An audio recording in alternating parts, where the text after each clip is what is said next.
Now today once again we will start with the name of Almighty Allah, the most merciful, the most gracious. आज हम फिर से शुरू करते हैं अल्लाह का नाम लेके जिसकी ज़ात निहायत ऊंची है, जो बहुत ही मेहरबान है और जो सबों पे मेहरबान है.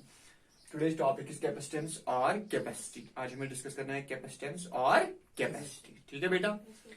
कंडक्टर्स की प्रॉपर्टी होती है वो स्टोर करते हैं चार्ज. कंडक्टर्स की प्रॉपर्टी होती है वो स्टोर करते हैं charge.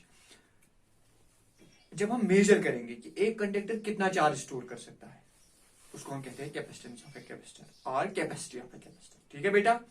So capacitance of a capacitor is defined as the measure of ability of a conductor to store the charge. The measure of ability of a conductor to store the charge is known as capacity और capacitance of a conductor. The measure of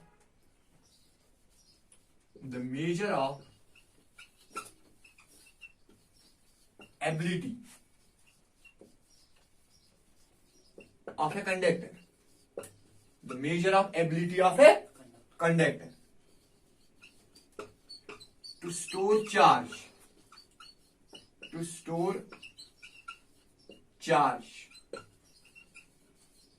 is known as this capacitance or capacity. ठीक है बेटा, समझ आया? Now the charge stored by a capacitor is directly proportional to its voltage. Is directly proportional to its potential difference between the plates. Is directly proportional to the potential difference between its plates. वो आगे हम discuss करेंगे potential difference कैसे develop हो जाती है in case of plates. ठीक है, तो फिलहाल आप याद रखो, एक कंडक्टर को जितना आप चार्ज दोगे वो डायरेक्टली प्रोपोर्शनल है किसके? पोटेंशियल के. वो डायरेक्टली प्रोपोर्शनल है किसके बेटा? पोटेंशियल के. समझ आया बेटा? दैट मीन्स जितना आप चार्ज कंडक्टर को दोगे उतना उसका पोटेंशियल इंक्रीज हो जाएगा. Which implies Q is equal to, यहां पे हम यूज करेंगे कांस्टेंट ऑफ प्रोपोर्शनलिटी, और यहां पे जो हम कांस्टेंट ऑफ प्रोपोर्शनलिटी यूज करते हैं दैट इज C. तो ये बन जाएगा Q is equal to CV. Q is equal to C, where this C is known as capacity or capacitance of a conductor. This C is known as capacity or capacitance of a conductor. Therefore, we can write C is equal to Q upon V. C is equal to Q upon V. तो that means ये जो Q upon V होता है ना, it is constant for a particular capacitor. It's constant for a particular capacitor. ठीक है बेटा? Hence, capacity is also defined as the ratio of charge stored in the conductor to the potential of the conductor. समझ आया बेटा? Clear? अब यहां पे आप याद रखोगे बेटा, this equation is very very important. यहां इस इक्वेशन से हमें पता चलता है कि अगर हम Q इंक्रीज करेंगे C भी इंक्रीज हो जाएगा, है ना? और अगर हम Q डिक्रीज करेंगे C भी डिक्रीज हो जाएगा. V हम इंक्रीज करेंगे C डिक्रीज हो जाएगा. V हम डिक्रीज करेंगे C इंक्रीज हो जाएगा. लेकिन ऐसा कुछ भी नहीं है. Q इंक्रीज करने से C इंक्रीज नहीं होता है, या Q डिक्रीज करने से C डिक्रीज नहीं होता है. असल में होता क्या है बेटा, जब आप Q इंक्रीज करोगे ऑब्वियसली V भी इंक्रीज हो जाएगा, बिकॉज चार्ज इंक्रीज करने से पोटेंशियल भी इंक्रीज हो जाता है. और जब आप Q डिक्रीज करोगे, कम ही चार्ज दोगे कंडक्टर को, तो V भी डिक्रीज हो जाएगा. समझ आया? And this ratio always remains constant. That means we can not change the capacity of a conductor. by changing Q और V. Q और V को चेंज करने से हम C चेंज नहीं कर सकते. ये जो Q by V रेशो होता है ये एक कांस्टेंट होता है. तो पर्टिकुलर कंडक्टर की कैपेसिटेंस कांस्टेंट होती है, या पर्टिकुलर कंडक्टर की जो कैपेसिटी होती है वो कांस्टेंट होती है, उसको हम चेंज नहीं कर सकते. क्लियर हुआ बेटा? अच्छे से समझ आया? कहीं पे कंफ्यूजन तो नहीं है ना? Now what are the units of this capacitance? ठीक है, और कैपेसिटी के यूनिट्स क्या होते हैं? Since C is equal to Q upon V, charge के यूनिट्स क्या होते हैं बेटा? कूलम. और पोटेंशियल के यूनिट्स क्या होते हैं? वोल्ट. तो इसका यूनिट क्या बन जाएगा? Coulomb per volt. This coulomb per volt is known as farad. इसको हम क्या कहते हैं बेटा? So the capacitance, the unit of capacitance और capacity is known as farad. Farad इसका यूनिट होता है, SI यूनिट. समझ आया बेटा? क्लियर हुआ? This is the bigger unit of capacitance. ये जो फैराड है ना, it's a bigger unit of capacitance. So we take smaller units of capacitance. इसलिए हम डिस्कस करते हैं क्या? इसके स्मॉलर यूनिट्स. तो स्मॉलर यूनिट्स ऑफ कैपेसिटेंस क्या क्या है बेटा? Milli farad, micro farad, pico farad. ये है स्मॉलर यूनिट्स किसके? कैपेसिटेंस के। और we can also take nano farad, वो भी एक स्मॉल यूनिट होता है कैपेसिटेंस का। तो जो इसकी स्मॉलर यूनिट्स है उसमें सबसे पहला हम डिस्कस करेंगे मिली फेराड। और मिली फेराड कितना होता है? 1 milli farad is equal to 10⁻³ farad. दूसरा है बेटा micro farad, 1 micro farad is equal to 10⁻6 farad. तीसरा है बेटा nano farad, and 1 nano farad is equal to 10⁻9 farad. और चौथा है बेटा pico farad, and 1 pico farad is equal to 10⁻12 farad. ये होते हैं बेटा small units of capacitance. Clear? अच्छे से समझ आए? अब बेटा हम डिस्कस करेंगे कैपेसिटर्स क्या होते हैं। ये था कैपेसिटेंस का कंसेप्ट है। अब हम डिस्कस करेंगे कैपेसिटर्स क्या होते हैं। इसके डायमेंशंस आप खुद कर लेना, ठीक है, चेक कर लेना इसके डायमेंशंस। अगर नहीं आए तो नेक्स्ट लेक्चर में वो डिस्कस करूंगा, वो इसके dimensions. Now we will discuss capacitors. Capacitors क्या होते हैं? Capacitors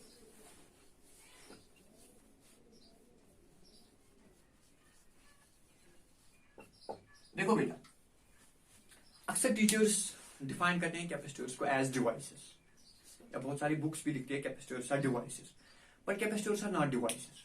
capacitors are not device. In fact, a capacitor is an arrangement. Capacitor is an arrangement in which we can store large amount of charge in a small space. It's a kind of arrangement. It's a kind of arrangement. समझ आया बेटा? Like, मैं आपको एक example बता देता हूं। कभी हम शाली को स्टोर करके रखते हैं। किसमें स्टोर करते हैं? हम खुद ही एक टिन बॉक्स बना लेते हैं। तो what is this tin box? That's not a device. That's an arrangement. We make an arrangement in which we can store the paddy. In which we can store the paddy. Same is the case here. This capacitor is an arrangement. This capacitor is an arrangement in which we can store large amount of charge in a small space. In a small, समझ आया बेटा? It is in fact the arrangement of conductors. It's in fact the arrangement of conductors. We arrange two conductors in such a manner so that we can store large amount of charge in that arrangement within a small space. Within a small clear हुआ बेटा? अच्छे से समझ आया? Now these capacitors are of various types based upon the shape of the capacitors. Based upon the shape of the capacitors can be classified as parallel plate capacitors,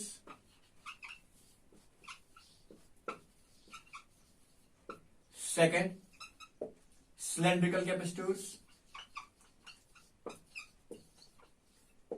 third spherical capacitors.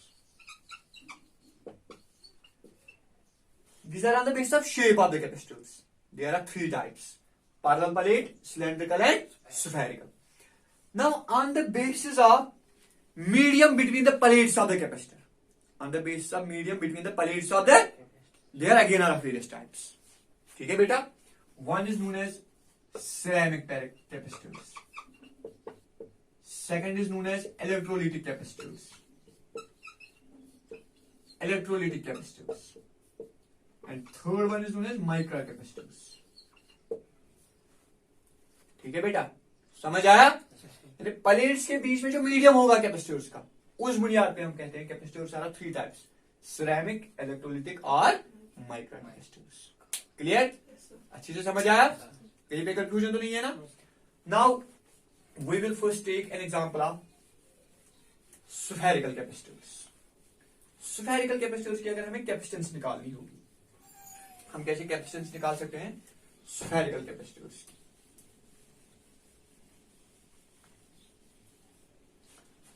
Spherical capacitor क्या होता है बेटा?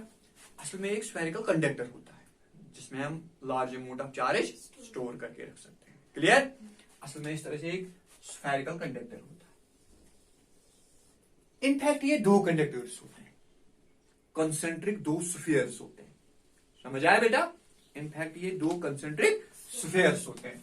Like एक sphere ऐसे होगा and it becomes a capacitor. Clear? अच्छे से समझ आया?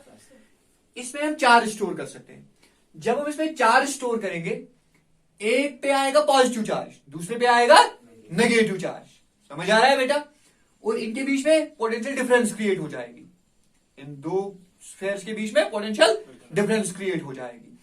और अब हम कितना चार्ज स्टोर कर सकते हैं इस पे, it depends upon the potential difference developed between the conductors. Clear, समझ आया बेटा। मानो इस वाले कैपेसिटर पे, जो इसका आउटर वाला सरफेस है कंडक्टर, इस पे हमने पॉजिटिव चार्ज स्टोर करके रखा, और इसका जो रेडियस हम लेंगे, इसका रेडियस हम लेंगे से आर। इसका रेडियस हम कितना लेंगे बेटा, से आर। क्लियर। अब यहां पे पोटेंशियल कितना होगा जो डेवलप हो जाएगा इस चार्ज, इस स्फीयर पे। ये जो स्फीयर है ना, ये एक्ट करेगा लाइक ए पॉइंट चार्ज। समझ आया बेटा, ये एक्ट करेगा लाइक ए पॉइंट। अगर इसमें चार्ज क्यू डेवलप हो जाएगा, अगर हम चार्ज क्यू इस पे स्टोर करके रखेंगे, तब इस पे पोटेंशियल कितना होगा, V will be equal to Q upon 4 pi epsilon naught R. होगा बेटा, अच्छे से समझ आया। नाउ C किसके बराबर होता है बेटा, C is equal to Q upon V। C is equal to Q upon, which implies C किसके बराबर आएगा, क्यू अपॉन, इस V के बदले हम क्या लिखेंगे, Q upon 4 pi epsilon naught. Q और क्यू कैंसिल हो जाएगा, which implies C will be equal to what, ये 4 पाई एप्सिलॉन नॉट आर ऊपर जाएगा, it will be 4 pi epsilon naught R, which implies C is directly proportional to R. That means capacity or capacitance of a spherical conductor is directly proportional to this radius. जितना बड़ा sphere होगा उसकी उतनी ज्यादा capacitance होगी, और जितना छोटा स्फीयर होगा उसकी उतनी कम कैपेसिटेंस होगी। अच्छे से समझ आया, क्लियर हुआ बेटा। Now we take an example of earth. Earth is also spherical in shape, है ना, नियरली स्फेरिकल हम लेते हैं, उसकी शेप लेते हैं ना। तो फॉर अर्थ आर कितना होता है बेटा, R is equal to 6400 kilometre, radius of earth, which is equal to 6.4 into 10 raise power 6 metre होता है बेटा।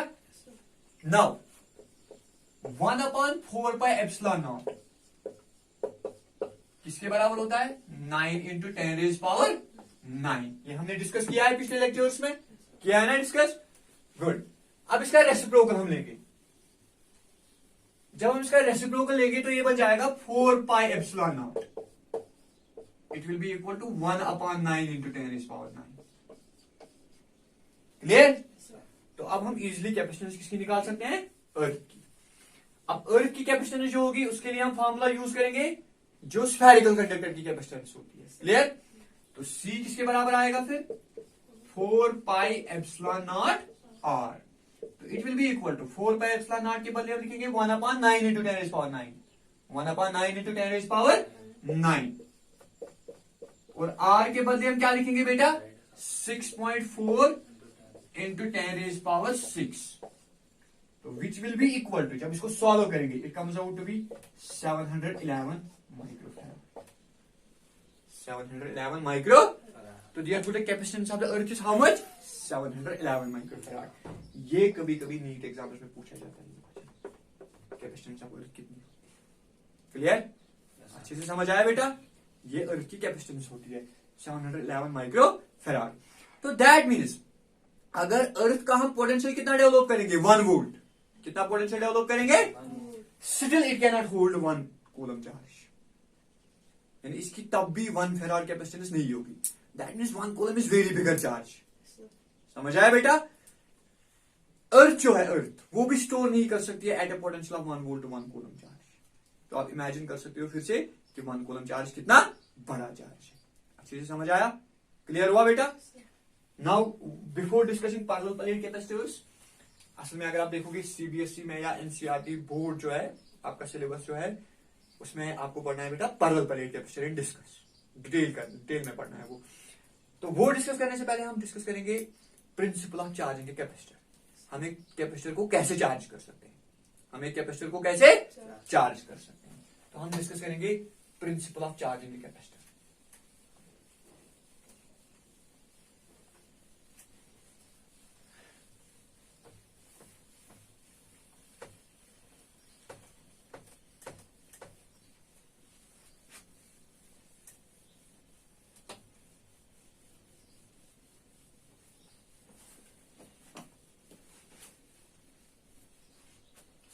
principle of charging a capacitor, or we can simply say principle of parallel plate capacitor.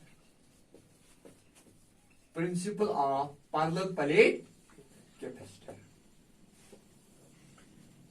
एक parallel plate capacitor को हम कैसे charge कर सकते हैं? ठीक है बेटा, याद रखना बेटा, एक कैपेसिटर को हम चार्ज कर सकते हैं by bringing an uncharged earth conductor near a positively charged conductor. एक पॉजिटिवली चार्जड कंडक्टर के नजदीक अगर हम लेंगे अर्थ और वो can say grounded uncharged conductor, तो उसमें हम large amount of charge store कर सकते हैं। समझ आया बेटा?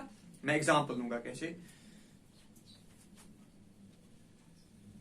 ये देखो बेटा, यहां पे ध्यान रखो, हमारे पास एक कंडक्टर, इसको हमने पॉजिटिवली चार्ज करके रखा, it is positively charged conductor,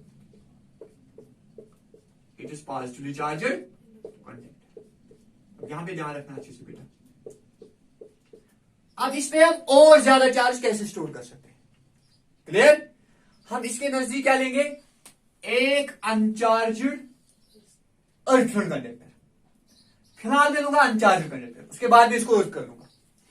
जब मैं अनचार्जड कंडक्टर इस पॉजिटिवली चार्जड कंडक्टर के नजदीक लूंगा तो इस पे इंड्यूस हो जाएंगे चार्जेस, इंड्यूस्ड चार्जेस पे डेवलप हो जाएगा। ठीक है बेटा? जो इसकी नियरर सरफेस है उस पे नेगेटिव चार्ज डेवलप हो जाएगा, और जो इस कंडक्टर का फार्दर एंड होगा उस पे पॉजिटिव चार्ज डेवलप हो जाएगा ड्यू टू इंडक्शन। अब जो ये नेगेटिव चार्ज है ये इस पॉजिटिवली चार्जड कंडक्टर का पोटेंशियल कोशिश करेगा कम करने का। समझ आया बेटा? और ये जो पॉजिटिव चार्ज डेवलप होगा ये कोशिश करेगा इसका पोटेंशियल और बढ़ा देने का, इसका और पोटेंशियल बढ़ा देगा। अब जो ये नेगेटिव चार्ज है it is close to this conductor as compare to positive charge. ये वाला नेगेटिव चार्ज क्लोज है इसके, और ये पॉजिटिव चार्ज थोड़ा दूर है, तो ओवरऑल इसका पोटेंशियल कम हो जाएगा। ओवरऑल इसका पोटेंशियल, जब इसका पोटेंशियल कम हो जाएगा तो हम और भी चार्ज इसको दे सकते हैं, हम और भी चार्ज ऐड कर सकते हैं। समझ आया बेटा? क्लियर? उसके बाद हम क्या करेंगे बेटा? उसके बाद हम इस कंडक्टर को ग्राउंड करेंगे। जब हम इस कंडक्टर को ग्राउंड कर लेंगे it pulls the electrons from the ground, और इसका ये वाला एंड न्यूट्रलाइज हो जाएगा। समझ आया बेटा? समझ आया? अब क्या रहेगा इस पे? खाली नेगेटिव चार्ज।